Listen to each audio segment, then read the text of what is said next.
समस्तीपुर शहर के मोरवा मंदिर से 100 किलोमीटर दूर किसी गांव में सेठ धर्मपाल नाम का एक बहुत बड़ा व्यापारी रहता था। उसकी मिठाई की दुकान, बड़ी हवेली और करोड़ों रुपए की संपत्ति थी। वाह, सेठ जी की किस्मत तो देखो, कितना पैसा है इनके पास। लेकिन धर्मपाल का स्वभाव बहुत घमंडी था। एक दिन उसका पुराना नौकर रामू उसके पास आया। सेठ जी, भगवान ने आपको बहुत कुछ दिया है। मेरी बेटी की अगले हफ्ते शादी है, थोड़ा गरीब की भी मदद कर दीजिए। देखो रामू, पैसे तो तुम्हें दे दूंगा, लेकिन ब्याज लगेगा। सेठ जी, अच्छे कर्म ही असली दौलत होते हैं। बस बस, मुझे उपदेश मत दो, जाओ अपना काम करो। एक दिन सेठ अपना मिठाई की दुकान पे काम कर रहा था।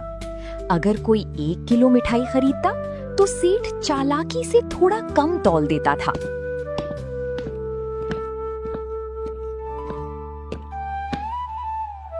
बाबू, कुछ खिला दो, बहुत दिन से कुछ नहीं खाया है। भगवान तुम्हारा भला करेंगे। मुफ्त में कुछ नहीं मिलता, जाओ इधर से, कहीं और देखो। सेठ जी, गरीब की मदद करनी चाहिए, आपकी दुकान और तेजी से आगे बढ़ेंगी। मुफ्त में कुछ नहीं मिलता, जाओ इधर से, कहीं और देखो। एक दिन दुकान के सामने एक अजनबी आदमी मोबाइल पर जोर जोर से बात कर रहा था। हाँ भाई, 5 करोड़ रुपए तैयार रखना।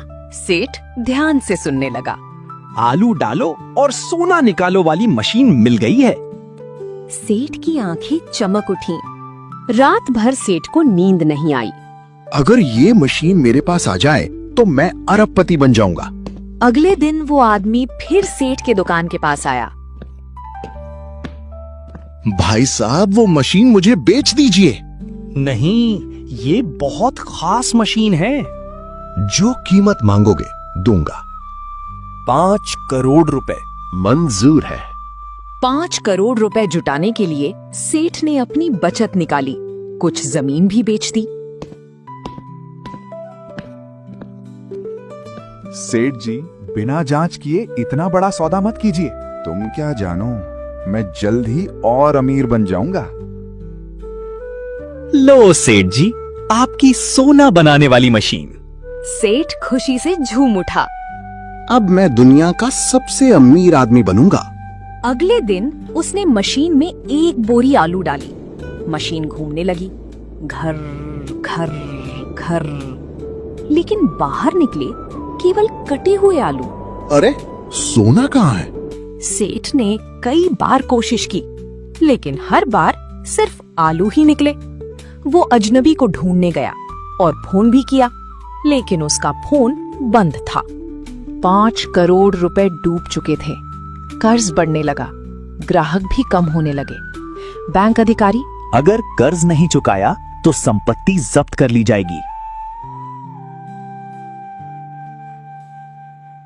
लोग उसे देखकर कहते थे।